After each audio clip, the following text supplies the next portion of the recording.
the way I do it is it's either a big track or not a big track. Mm-hmm. I'm not going, ooh, that's 190 or Mm-hmm. ooh, that's 210. Mm-hmm. Like, to me, it's that's a good one or it's not a good one, you know? So like,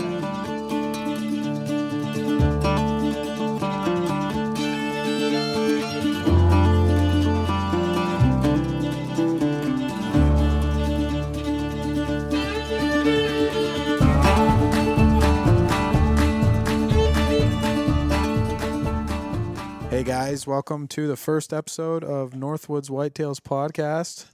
I'm Isaac Young. And I'm Joey Davis. And we're sitting down here in southern Vermont tonight, and we've already been talking about deer hunting for probably 2 hours or so. We sure have. We haven't turned anything on. Nope. Got to get the mouth warmed up. Yeah, no, definitely used to these mics. Yep. It's a little different. A little different hearing yourself. It sure is. It sure is. Yeah, so what are we trying to accomplish here with the podcast? So we are creating a podcast. Northwoods Whitetail Podcast. We're really not quite sure what we're going to call it yet. So if anybody's got any good ideas, maybe let us know. Open to suggestions. Yeah, but for all of you that know Northwoods Whitetails, obviously you guys know that it's growing, and we're headed down, some different roads with things, and a podcast is one of them.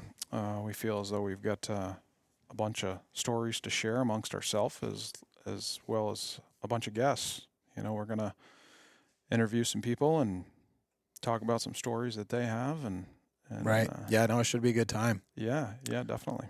Yeah, I did the Staggercast podcast all last season, and that was a lot of fun, but ended up going this direction this year. I'm going to do the Northwoods, Whitetails podcast. I've been doing the producing for the videos at Northwoods, so it kind of seemed fitting to just, play another role, basically. Yeah. But I left Staggercast on good terms. I hope Greg and Adam kill it. They got a good thing going, and they've been interviewing some good people. So I'd like to, wish them nothing but the best. Yeah, they'll do good things with it. Yeah. And that podcast they released the other day with the Adirondack boys, that was classic. That was good. Yeah. Good stuff. They'll do well. Adam's taking off with his wool. Yep, we got Stagger wool. That's all doing really well. I think he's got some other products that coming down the pipeline for next year. So Yep. We'll see. Yep, good bunch of guys. But yeah, so we have created our own, and maybe just a little bit about Northwoods Whitetails. Some people might see us obviously as content creators, which we are. Why we created Northwoods, how Northwoods came about, and what we're looking for it. And why did you start Northwoods? Boy, it wasn't really myself that started Northwoods, to be quite honest. I was approached by a good buddy of mine, Dustin, who's part of the team. Yep. And one of his friends, Tyler, and a filmmaker. And, right out of the gate, we decided that, yeah, sure, we just jump into this thing. I knew nothing about filming. Those guys didn't really know anything about filming. Tyler was a businessman, got a hold of Loophole along with other companies, and produced a cinematic tracking video. And I was hesitant at first.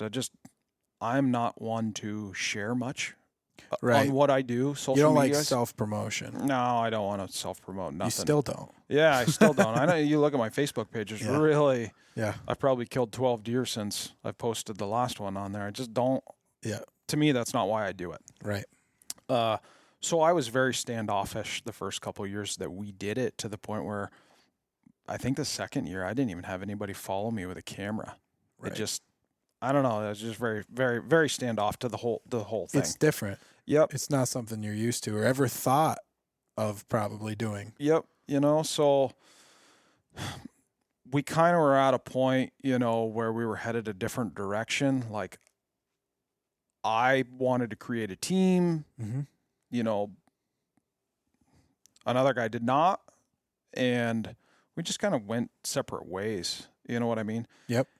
And at the time, I owned the name Northwoods Whitetails. That was like my envision from day one, was Northwoods Whitetails. Mm-hmm. That's just what I hunt is the North. Yep. So,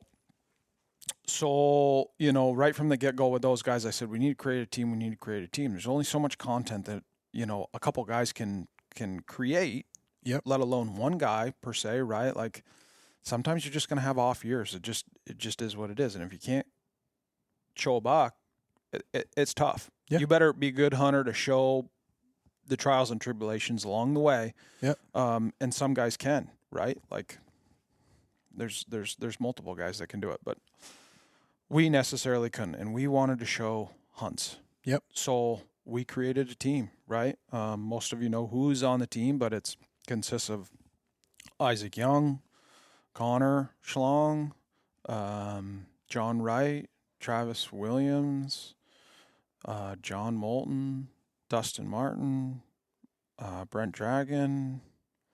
Who else we got on there? Jeff Doyle. So there's a few of us. Yeah. All of which are very good hunters that all wanted the same end goal, right? Like inspire others. This is all about inspiring the next generation below us. The average age of our subscriber is, I think it's 26 to 35 years old. They're young guys, right? They're young guys. They're motivated. They're in their prime. Yep. They're starting to create a family, right? The whole idea behind this is if we can inspire those guys, they're going to bring their kids up through that, right? Right. You're going to keep it going. Yeah. The wheel starts turning. Keep the tradition alive. Right. You know, it's not our intent to flood the woods with other hunters. Right. And we never will. Right. You know that. There's always the guys that want to throw that argument out there. Oh my gosh, you're showing all these guys how to track. The woods are going to be slammed with people, boot tracks everywhere. It's just not true. No. Because it takes a certain kind of dude to do what we're doing. Yeah. And that certain kind of dude is a rarity. It sure There's is. not a whole lot of guys that can do what we're doing. No, I mean, You know? most of it, honestly, like most of the trackers that I know, I will say most of them own their own business. Yep. Right? They're highly motivated individuals Yep. that hunt this method. Most of them all own their own business. I don't want to say super motivated individuals, but they are definitely motivated. I think they're disciplined. Yep, disciplined. Discipline is a good word to, because to be a tracker, a lot of times you'll have a whole season and, you only get a couple good days to track. Mm-hmm. So you have to be firing on all cylinders on those couple days, which takes a lot of like mental whatever, not to be overwhelmed with the situation, to kind of stay cool, calm, and collected and just do your thing. But then on another hand, it's like you got to make sure that you got all your ducks lined up in a row so you can take that day off, which I think takes a lot of discipline, Yeah, and I think it relates to, you can relay tracking bucks to anything in life, right? Like there's ups and downs of all of it. And I guess in a business, right, having a business sense, that motivation, there's failures that come along the way, right? It's how you respond to that, those experiences, right? And a lot of that has to do with tracking. What's going to make you a better tracker is the experiences and failures that you have that you're going to learn from, right?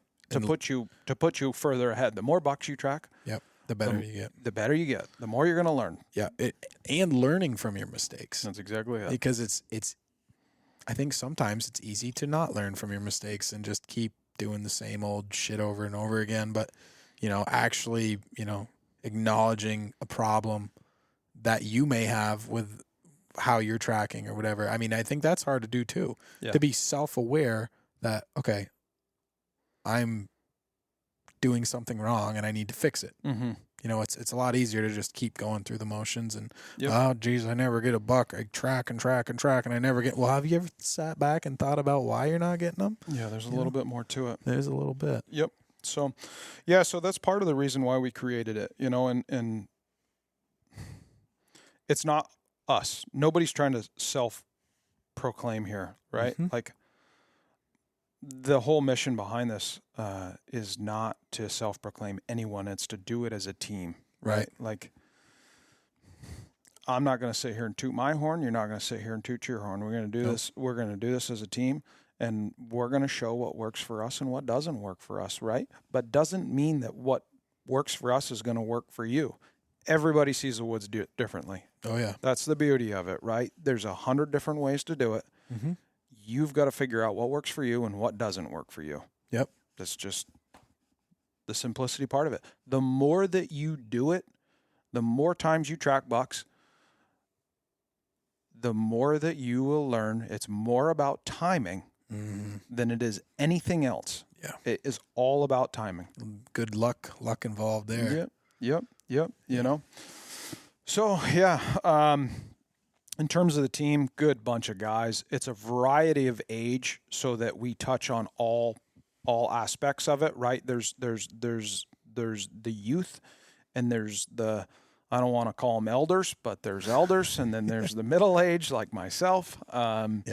You know, to reach everybody. You know, we're doing this as a team. We're just trying to make some good hunting videos. Yeah, pretty much. You know, yeah, you know, some good tracking videos. Yeah, you know, a solid foundation. You know, and with any foundation, a successful team starts with leadership, right? So, I think we've got some good leaders on there, and we'll see what we do. I mean, year one, I mean, we killed a lot of bucks. Killed a lot of bucks on film too, for guys that had not a clue what they were doing, like myself. Yeah, I mean, I would like to say we're in our infancies of filming right now. Yeah. We're very, very new. Very new. And it's driving me nuts because I'm trying to put these things together. But, you know, I've only been doing it for like, I think this was my 4th year filming. Yeah. So I'm technically in my very early stages of doing this. Yeah. You know, so we're all going to learn together as we go. And, you know, I'd like to think 5 years from now, we're going to be putting out some like absolute banger hunting videos. Yeah. I think, you know, I think this team is going to put the Northeast hunters on the map in terms of like big woods, you know, hard hunting, right? Like this isn't the Midwest. And I can say that I've hunted all over the Midwest. I absolutely love it. I think everybody should experience it, but it is not hunting the Northeast. Like your effort equals your reward here, right? Yeah. Like I would say killing a 200-pound buck in the Northeast is like killing a 180-inch plus deer in the Midwest. Yeah, I agree. It's that uncommon and it's that difficult, right? Yeah. But in the Midwest, it's getting to be not about how skillful you are or your woodsmanship skills. It's how much money you got. How manicured your property is, how much money do you want to leave standing so that those deer will come feed on it in the end of December and January. It's a rich man's sport in the West, right? Like, don't get me wrong. Like, I go to Illinois every year. I have a piece of ground that I've leased for 10 years. I absolutely love it. I take my whole family out there. My wife bow hunts, like Cash is there, my in-laws. Like, it's a good time and everybody should experience it. But I can't wait until the moment that I land back in the Northwoods. And I'm just packing miles on. You know what I mean? I mean, that to me is successful. It's definitely your personality though, because a lot of guys would go out there and a lot of guys do go out there and they never hunt back here again. They get spoiled per se. But you know, I think that goes along with your personality of being a tracker. You're just one of the few guys, I think, that likes to bow hunt and track. Usually it's not like that. I'm like that too. I love to bow hunt. You know, I kind of grew up in an area where the bow hunting is decent. It's not Midwest, but it's better than where you grew up probably. But, you know, a lot of guys, it's one or the other. So, no, I mean, I love both worlds of it. It's just, tracking bucks for me. And I started that way, right? Like I started tracking bucks. I was around guys that were tracking bucks at a very, very young age, you know, and I went to Northern Ontario when I was in my early 20s killing smashers. You know what I mean? Yeah. Every single one of those buck I killed tracking.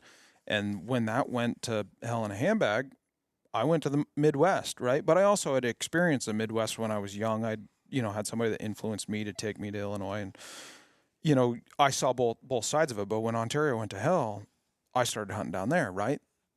Hunt the Midwest, come home, shoot a buck in Vermont with a rifle, and then we had a tag for muzzleloader, so there was just a week off, right? And maybe you'd go somewhere, maybe you didn't, and then you were right back at it chasing them. Right. I didn't go nowhere, right? And I think as time evolved, I was like, well, geez, like this Midwest is fun and everybody should experience it. Right. But it's not the same kind of challenge as, strapping the old green plaid on, grabbing your old man's 30-30, sending out in the woods and challenging yourself. Right. Yeah. It's definitely much sweeter, I think, when you kill one up here, right? Yeah, definitely. Would you personally, would you rather kill a 160-inch buck in the Midwest or a 225-pound buck in the Northeast? Oh, 220 all That's day, what I'm saying. baby. It's different. Yeah, and you're gonna work to get that sucker out of the woods. You know what I mean? That 160-inch buck in Illinois. I'm gonna go get a buddy side by side, and I'm gonna drag it out, go drive it out there, pick it up, load it, drive it across the cornfield. Yeah. It to each their own, right? Yeah. Like when I go out there and I tell those buddies, like, I just can't wait to get back home. You know what I mean? And track bucks, they're like, why? Like, why? You hunt with a gun? You know what I mean? Because they're all bow hunters. You hunt with a gun? Like, isn't that, don't you think that's a little unfair? And I was like, dude, you don't have a clue what hunting really is about. Unfair. Yeah. But, so the foundation of it, I think we got a good group of guys. I think this thing will go. I mean, I do too. We've got a lot of positive feedback from it, which is helpful to hear. Yeah. I think what we're doing is very niche. There's not many guys. There's a lot of solo guys that are doing things like this, but there's not a team of guys that are doing it and to the level at where we're doing it. Yeah, skilled woodsman, right? Yeah. Tracking bucks.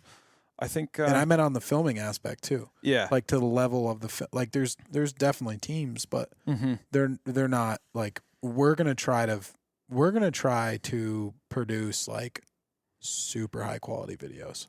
Yeah, and we're gonna show you the story, right? Yep. Like we're gonna show you the story from the second we get out of the truck. Yep. To the end of the hunt. That's how we're going to do it. You know, a lot of it's going to be on a GoPro. Some of it's going to be very cinematic, right? Times that we have cameramen behind us. But I can tell you from personal experience, lugging a camera guy through the woods is very, very difficult. It's hard enough to sneak up on a buck solo. Try doing it with two people. It is extremely difficult. And the amount of days that we get within that month span to sneak two people through the woods in those ideal conditions, it's tough. You're talking about maybe a day, maybe two. Like, it's extremely tough. Right. The guys that replicated it, the guys that did it the best were obviously the Benoits, right? Yes, those videos, they're legends in their day, right? Yeah. Some of the Lanny videos are just unbelievable. But they did it in a time and in a place where you could do that. You know what I mean? Like, they did have some Northeastern stuff, though. They did. Like that one, I think it was Shane in New Hampshire, and he comes up on this big, huge buck way up high on this mountain. Yep. He stands up, and the gun goes click. I don't know. Was Larry behind him? Larry was running the camera and pointing the deer out to him. Oh, my God, giant. Oh, like chocolate horn right on top of the ridge. Exactly what I'm talking about. Oh, yeah. And he's like, He's telling him where it is, and then all of a sudden, I think it moves a little bit or something. Giant buck. Yeah. Oh yeah. Boom, boom, boom. Yeah. Never touched it. Yeah. Oh man, like that is probably one of the best Northeastern tracking videos ever put out. Yeah. And I don't know if they have a lot more. I think they had a lot of Maine stuff too, though, didn't they? They had some Maine stuff. I think they had Northern New Hampshire, and then everything was Ontario. But they did. The guy that filmed them there, that Tom Tom Blaze, I think it Yep. was, did a phenomenal job. That guy was a hunter too, right? Yeah. So he knew how to move through Yeah. the woods and everything else. Yeah, they did that. I think we can get to there. Oh yeah. Yeah, for sure. We're going to try like hell. Yep. So, one thing that we aren't going to do is create a great big team. We're going to keep this thing small. We got a handful of guys. This is a hand-picked team. We're gonna keep it this size. It's a lot easier to run operation-wise, communication-wise. Right. We're not gonna. It's not gonna be a 30 member team. It just isn't something that we want to do. We are gonna do our own thing. Keep and it small. Yep. Yeah. Head down a path that we know we want to head down. Right. Yeah, I agree. So, yeah. But all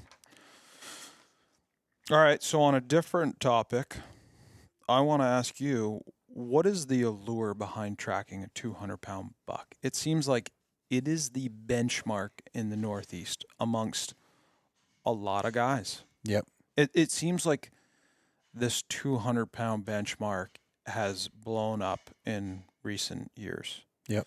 And we're killing way less 200-pound deer now than we were 10 years ago. But it's gaining popularity. Oh, yeah. Yeah, I think very easily said it's very hard. Yeah. That's why it's so cool. Yeah. Because of how rare they are and how much luck, skill, everything plays into a 200-pounder. It's just kind of that magical number because you and I both know 185-pound buck's big old buck. Mm-hmm. It's, it's not a 200-pounder, but right. That's where that little bit of luck comes in sometimes. There's a good chance that 185-pounder's got better antlers than that 200. That's true. Sure. And see, I'm going down a different path right now, but I will always take a 185-pound track. Yeah. You'll never see me stepping over a 185-pound track. Yeah, and I think ever. that goes. But I think it's where I was brought up. Yeah, and I think that goes for where you're hunting too, right? In your turf, that's a wicked buck, right? That's a real good deer. You take that deer and you throw him in the north, he could have age to him, or he may not, right? Just like humans. They're all different. Yeah. Yep. Some people have big feet, some people don't. Yada yada yada. Yeah. That buck could be a 2.5-year-old 185-pound buck. Yeah. You know what I mean? Or he could be a 7.5-year-old 185-pound buck with 150 inches on his head. Right. You don't know. You don't know, and you're not going to know until he's laying on the ground. And the way I track, because I've been tracking for about 10 years. That's I was 17 when I really started hitting it hard. Started heading to the mountains when we had snow with my own truck and doing my own thing. So I've been doing it for 10 years now, and still the way I do it is it's either a big track or not a big track. Mm-hmm. I'm not going, that's 190 or that's 210. Mm-hmm. To me, it's that's a good one or it's not a good one, so and that's just the way I am. Yeah. I probably will always be that way. Yeah. I kind of go crazy in Maine because they're all good ones. There's some good ones. There's some good ones. Yeah. I have an indicator in my pocket. Yep. And it is pretty spot on. Okay. And we'll do a video sometime. We'll drop that video on the YouTube to estimate the size of the buck before you even step foot on it. Right. We'll do a video at some point. But do you think a lot of guys have ever even seen a 200-pound buck track? That's in this country down here in southern Vermont, not many have. Yeah. Not many have. Yeah. No, I feel it's the same way. We might be somewhat south, but we're in the same mountainous region, right? No, not many have. No. Even around even around where I live, I don't think many people have ever seen a 200-pound track. Once they see it, they're not going to forget it. Right, yeah. So, and I might as well get this right off my chest now. I've never killed a 200-pound buck tracking. I've only killed one 200-pound plus buck, and it was still hunting. But I know for a fact I've seen a 200-pound track just because I was tracking a buck one day. I jumped it, couldn't get a shot, ran it right up by my buddy who was hunting with me, and he shot it, and that weighed 200. Yeah. So yeah. I know for a fact I've at least seen one. Yeah. That was a Vermont deer too. Yeah. And but you know, I got one 194.5. That was pretty close. Yeah. But then like 179. But you know, I haven't killed a lot of big heavy ones tracking. Yeah. But you know, I haven't been doing it that long, and in the area, the areas I'm in aren't really. And for everybody that's listening, Isaac, how old are you? I'm 27. Yeah, and I'm 40. So yeah, right. I know. There's an age difference there. There's a lot more years of experience under my side of things, right? And you know, however many years, I'm not going to do math, but you know, 13 more years, you're going to have just as many encounters, if not way more than I have, right? Right. Well, and it's areas I hunt too. Like the one I got in Mass 2 years ago. I mean, it's as big as he would have ever been. He weighed 158. Mm-hmm. You know? And this deer is a giant. If you guys could see him, like the head on this deer is huge. And you know, that is a skill that I'm happy I learned hunting in this area. Is I've been able to pick out big buck tracks when they don't have big feet. Mm-hmm. And the biggest indicator for me is when they turn their front feet out. Yep. I picked that up wicked young. Mm-hmm. You know, because it was a pretty good rack buck right around my house, and he would always walk with like his feet turned out. But his track was very comparable to like any other track around.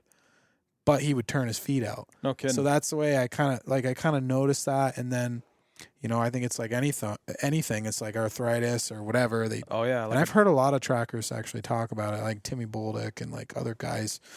He's actually a farrier, so he's super in tune with feet. hooves, feet, and you know they turn their feet out when they get old. At hunting in a place like Massachusetts, where maybe the buck's not going to be as big as the North Country, you have to pick up on those subtle. You can see it, right? Like there's certain characteristics around every track that you can pick apart, right? Yep. Like not always, you know, like just for instance, I tracked a buck the last day of the season down there that was a 180 plus pound buck. He was a really good buck, but he was just a young deer. He didn't have much for antler, right? That deer, and it just wasn't something I wanted to shoot. Same thing, but you can tell, you know, a dog, a 10-year-old lab, you can go out and look at his track in the snow, and you can go back and look at your 4-year-old lab's track in the snow, and there is a considerable difference between the two. The old ones will walk on the back of their feet more too. Mm-hmm. Yep. But you know, I've also seen the opposite of what I'm saying. The biggest rack buck I ever hunted in Vermont walked up on the top of his toes, and his track was 2 inches long. Yeah. So he ended up getting shot. Yeah. And he weighed 178 pounds dressed out, give or take a pound. Mm-hmm. I can't remember exactly, but you know, he walked. The only reason I know what his track looked like on snow is because Gilly was filming for me one day, and we went up into this piece where I had a camera all season, nothing crazy on it. I think it was second to last day of muzzleloader, and I go up in there, and buck track goes across the camera like that day, and I'm like, Gilly, what do you think that is? I'm betting it's a spike horn. He goes, that's a button buck, like tiny little thing. And we checked the card. 4:00 that morning, this thing walks by, and he's all of 44, 45 inch buck, and we're like, oh my God, we couldn't believe it. But you know, it just goes to show you, like you just said earlier, they are all different, you know, and you don't know it all just based off the track. I mean, we make our best educated guess. You know, and maybe if I would have followed that track for a ways, you know, it was late in the day, so I couldn't, and the snow was melting, but you're not going to know until you stand that deer up. That's really right. It. And that's most really of the time when you stand that deer up, this is my opinion of it because I hunt the North, right? This is a super close counters. Most of your deer are going to, when they get up to go from you, they're going to be between 20 and 50 yards. It's just, it's very, very close. Most of them aren't even 50. Most of them are 30. You're like right on top of them. Right on top of them. When you come down more, you know, to the hardwood type country, when you're tracking those deer, you can stand them up and maybe, or you catch them bedded a long ways away and you can identify them and you shoot or you don't shoot, whatever you decide, right? Yep. For me, hunting the north, if I'm tracking a buck, it is solely about that buck track, and I don't care what it's got, as long as it's got bone on top of its head. I identify it's got a rack of some kind. I'm shooting it.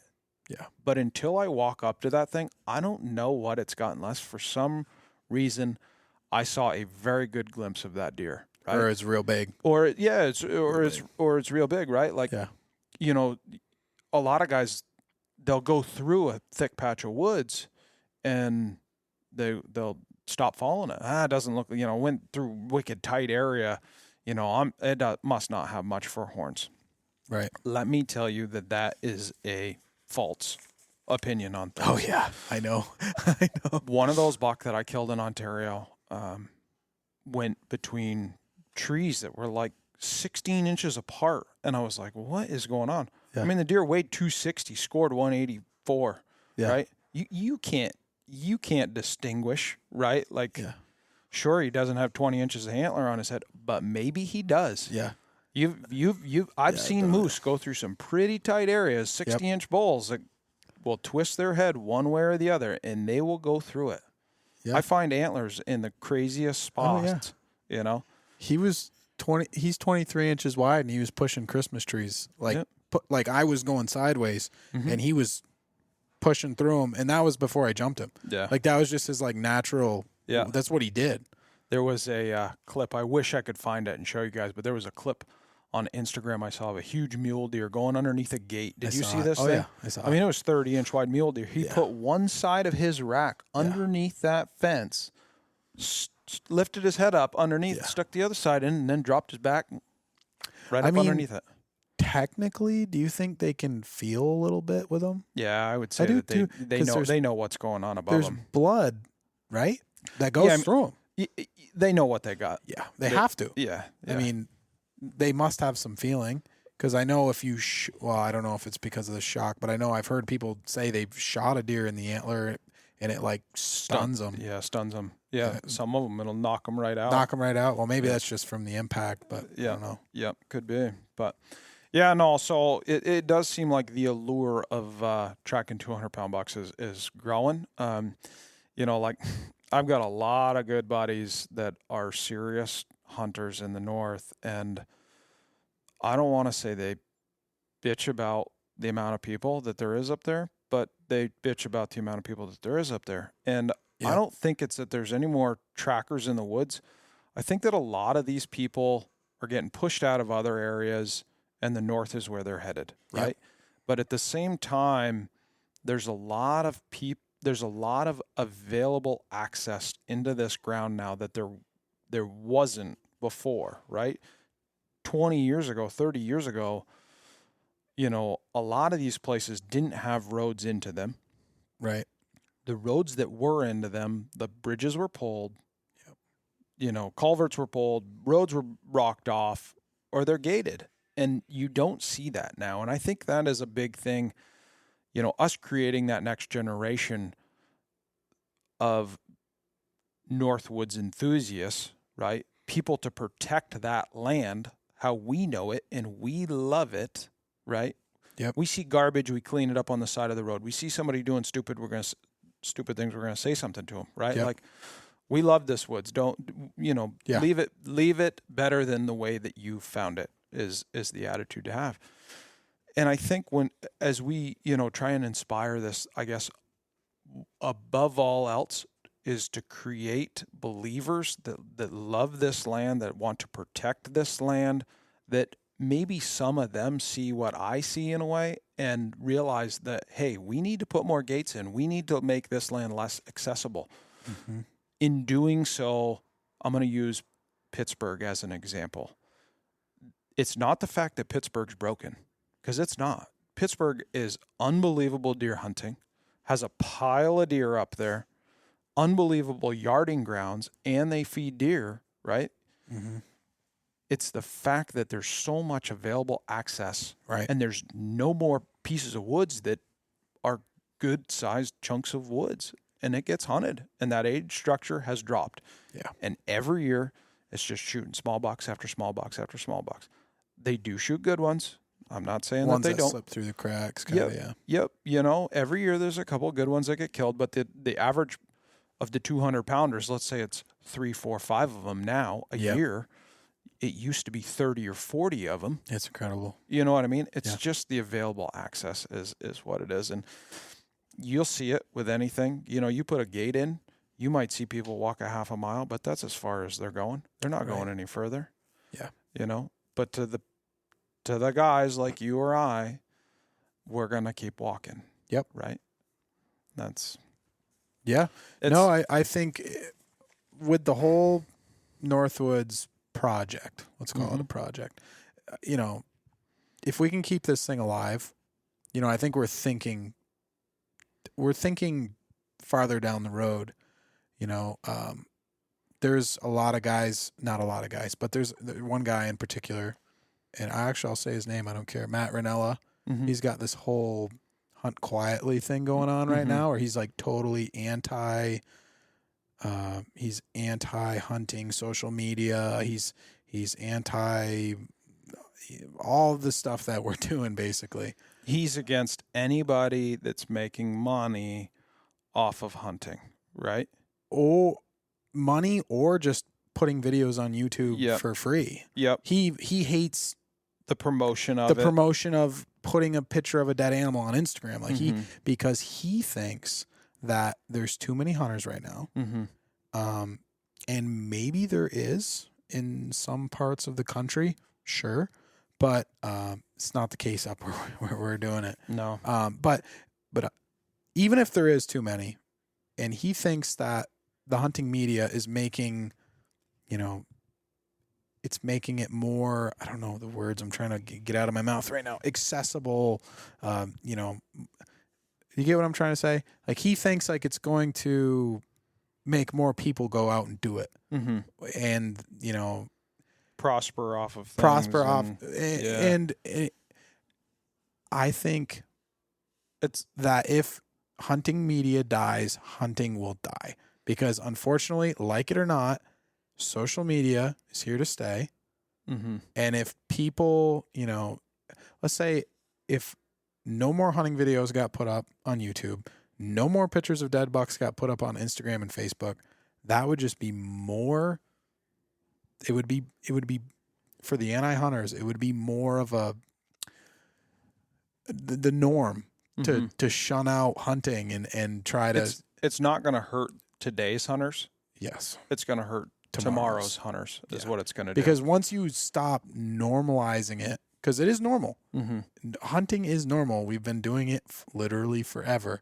Like this Matt Ranella, he hates that Joe Rogan is putting bow hunting on this platform that Joe Rogan has. He's the biggest podcast in the world. Yep. That's the best thing for hunting ever. Yep.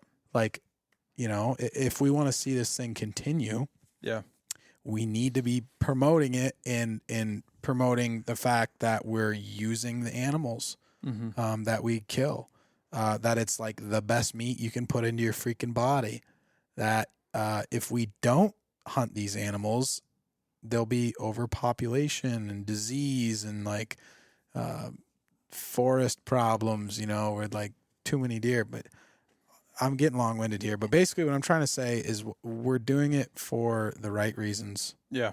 That's basically what I'm trying to say. Before you get off that topic, who is Matt Ranella? It's Steve Ranella's brother. Oh, and does Steve Ranella own Meat Eater? Yeah. I think there might be some jealousy involved in that. Yeah, I would say so, huh? But he's actually gained like quite a bit of traction. Yeah. He was just on the Deer Hunter podcast. I listened to one of those podcasts. I'm not even going to say what I think about that, but he's like a tyrant.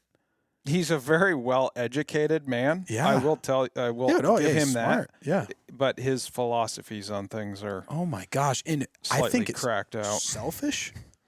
I think it's selfish is what it is, because he's saying, well, you know, back in 1984, I could go out on the side of this mountain and, you know, whatever, and shoot an elk easy. Yeah. But now there's people hiking in all over the place because of these damn YouTubers showing people how easy it is. No, dude. Right. That's not it. Yeah. Maybe you're just getting older. Yeah. Maybe there's a lot of selfishness in that. Yeah, there's a lot of. There's a lot of selfishness in that. He said that if you're going out there with a GoPro on your head and killing a deer, like I think he said he named some famous hunter. He said, I hope you fall out of your tree stand. Mm-hmm. Like that is the absolute last. I did hear that. That's the last thing that hunting needs is a guy like him. That negativity. And like, okay, we have enough going against us anyway. Numbers aren't like flourishing, I don't think. No. Maybe I'm wrong, but you know, we kind of got to hold on to everything we got here. And I think promoting this stuff on YouTube and like Instagram, Facebook, whatever, getting involved with companies that like aren't necessarily hunting companies like Darn Tough. Mm-hmm. Like we have a partnership with Darn Tough and they're not a hunting brand. Right. Well, when they start, you know, sprinkling out some hunting socks, mm-hmm. that's really good for hunting. Yeah. Because all those people that love Darn Tough socks are going to see that they're promoting hunting, and maybe they'll take a look at us and see that, okay, we're not like just some, you know, rednecks riding around drinking beer, shooting deer at night. Like we're actually doing things the right way and, you know, trying to make a difference. I think most people, you know, most non-hunters, if they had the opportunity at a young age to actually hunt, they probably would, they would be hunters today. They would. Yeah. Most of them don't get that chance. Right. To in everybody. To experience it. Yeah. And it's especially in athletes, right? Oh yeah. It is especially in athletes. I can't tell you how many, you know, very, very good athletes, very athletic people. Yeah. That are into hunting, that are into tracking bucks, you know, bow hunting, whatever it may be. Yep. It's more of a challenge amongst yourself than it is anything else. It's not about. I mean, killing is the necessary evil, right? Yeah. It's my least favorite part. Yeah, and as anybody else's, nobody likes to take the life of an animal. It's just not something that we enjoy doing, you know. But the challenge amongst ourselves to succeed, to be better, you know, the hunt, right? Hunt for the hunt. Yep. There's something to be said that, and back to, you know, most people would hunt today if they had the opportunity. Yeah. They just don't have the opportunity. They didn't have somebody that took them out and shared that, you know, shared passion with them. Right. So we'll see. You know, some of the my good friends that hunt that are very good hunters came from a non-hunting family that just grew up with neighbors down the road that deer hunted, had deer hanging in the trees, and said, hey, I want to do that, you know. And the old timer took him hunting, and he was hooked ever since. Yep. You know, a very good buddy of mine. That's how he got into it. His father didn't hunt. He got into it because there was giant bucks hanging down the road in the chicken barn. Yeah. You know? Yeah. And he is a college athlete, you know, a Division I ski racer. Yep. I mean, full boat scholarship, and he took to it just like he took to skiing. No kidding. You know? So, yeah. Yeah. But so a little bit about this platform. Something that we want to announce is that we are creating this platform for everyone, right? We want to hear your stories. We want to hear your success, and we want to share it on our platform. So to the guys that are interested in self-filming, there is a place on our platform for you. We will obviously, you know, anybody that's interested in this can get a hold of us. You can email, you know, info@NW and get a hold of us. You can reach us on any of our individual platforms. You know, obviously there's a little bit more to it. You have to create a story. There's got to be a story involved. But, you know, we welcome anyone that wants to do this to get a hold of us, and we will tell you, what we're looking for. Mm-hmm. But and we'll edit the videos. Yep, we'll edit the videos. We'll post them. Yep, we'll air them on our videos. We will invite you onto our podcast before that video drops, and tell us about your hunt. And then we'll drop it on the YouTube channel. Yeah, that's cool. It's a good idea. Yeah, we need to do this as a family, right? Yeah. We need to do this as a whole. It's not just about us. Right. We're not trying to be selfish here. No. It's about everybody else, and we want to hear about your success, your stories, and so does everybody else. So that's one of the things that we're going to be doing. We got some pretty big things coming down the pipeline. Also, some that we can't announce just yet. But we got some big stuff. Yeah, some pretty sweet stuff. And I think all of that is just hard work. Yep. Getting in front of the right people that believe in us, and we'll share it with you here at some point soon. So yeah, cool, man. But outside of that, I think we're gonna wrap this baby up. We're gonna be doing some guest, podcasts here and there. Yep. If you guys have any opinions, stories from people that you want to hear, get a hold of us. You know what? I want to do a lot of old timers that are like super unheard of, that have killed just like mega giants. Yeah. That's what I like. Yeah. Those are the cool ones. Yeah. They got the best stories. Yeah. Yeah. Yeah. So if anybody out there knows an old timer that's killed multiple Gehiborbus bucks, Gehiborbuses, let me know. Get a hold of Isaac. Yeah. All right. And anybody else listening to this that wants any kind of partnership opportunities, support the podcast, support Northwoods Whitetails, you guys can email us. Somebody that knows us. You can get a hold of us in one way or another.